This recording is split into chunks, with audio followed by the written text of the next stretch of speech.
कृष्णा कृष्णा हरे हरे हरे राम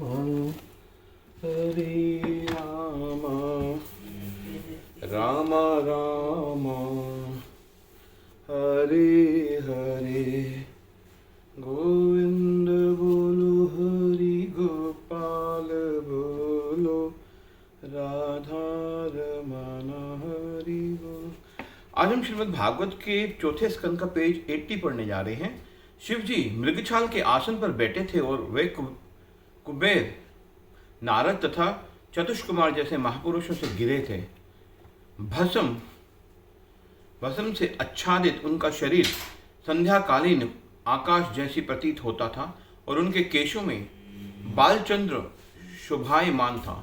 चूंकि वे परम सत्य के विषय पर व्याख्यान कर रहे थे, उनकी तर्जनी तर्क मुद्रा में उठी थी और उस पर रुद्राक्ष की माला लटक रही थी। वे वीरासन में बैठे थे, अर्थात उनका बायां पैर उनकी दाहिनी जंघा पर स्थित था और उनकी बायां हाथ उनकी बाईं जंघा पर रखा था। देवताओं और ब्राह्मणों ने एक साथ भगवान शिव को करबद्ध प्रणाम किया। जैसे ही शिव जी ने देखा कि ब्रह्मा जी वहां आए हैं, वे तुरंत अपने आसन से खड़े हो गए और नारद आदि ऋषियों के साथ उनके चरण स्पर्श करने के लिए आगे आए। उन्होंने विधिवत ब्रह्मा जी की पूजा की।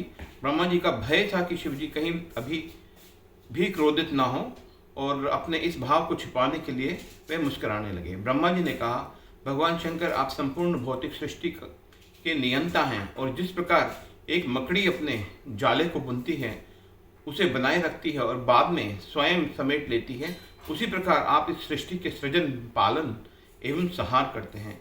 हे प्रभु, आपके चरण कमलों पर समर्पित भक्त प्रत्येक प्राणी के हृदय में भगवान के दर्शन करते हैं और वे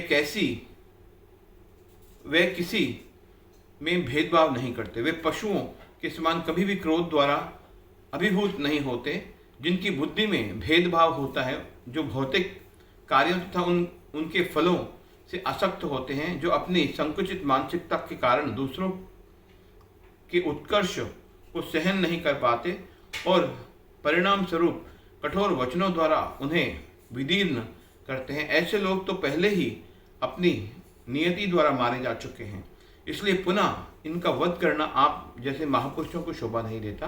भौतिकवादी लोग पहले ही माया द्वारा भरमाए रहते हैं और इसलिए संत पुरुषों को करुणावश उनके अपराधों पर ध्यान नहीं देना चाहिए अथवा प्रतिशोध नहीं लेना चाहिए। हे देव, भगवान की माया शक्ति कभी आपको भ्रमित नहीं कर सकती और इसलिए आपको उन लोगों पर दया दिखानी चाहिए जो भ्रमित हैं। निश्चित ही आप यज्ञ भाग के भागीदार हैं, परंतु उन मूर्ख पुजारियों ने आपकी अपेक्षा की और आपके सब कुछ नष्ट कर दिया। चूंकि वह यज्ञ अब अधूरा पड़ा है, कृपया उसे पूरा करने की व्यवस्था करें और अपना अधिकृत भाग स्वीकार करें। दक्ष के जीवन, भृगु की मूंछें, भग की आंखें और पूषा के दांत लौटा दीजिए और साथ ही आपके गणों ने जिन ब्राह्मणों को घायल किया है, आप कृपा से उन सबको घाव भी भर आपकी कृपा से उनके सबके घाव भी भर जाएं। शिव जी ने उत्तर दिया, माननीय पिताजी, मैं अल्पबुद्धि देवताओं के बचकाने अपराध का बुरा नहीं मानता, केवल उन्हें सन्मार्ग पर लगाने के लिए उन्हें यह दंड दिया है। चूंकि दक्ष का सिर जलकर भस्म हो चुका है, अब उसे बकरे का सिर प्राप्त होगा। भग मित्र की आंखों से अपने यज्ञ भाग को देख पाएगा। पूष अपने शिष्यों के दांतों द्वारा खा सकेगा और यदि वह स्वयं कुछ खाना चाहे तो सत्तू के अतिरिक्त अन्य कुछ नहीं खा पाएगा।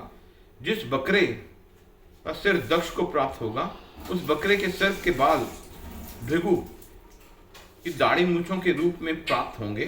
जिन देवताओं और ब्राह्मणों ने मुझे यज्ञ भाग देना स्वीकार किया है, वे अपने समस्त घावों से स्वस्थ हो जाएंगे, परंतु जिनकी भुजाएं कट चुकी हैं, उन्हें अश्विनी कुमार की भुजाएं द्वारा काम करना होगा और जिनके हाथ कटे हैं, उन्हें पूषा के हाथों द्वारा काम करना होगा। हरे कृष्णा कृष्ण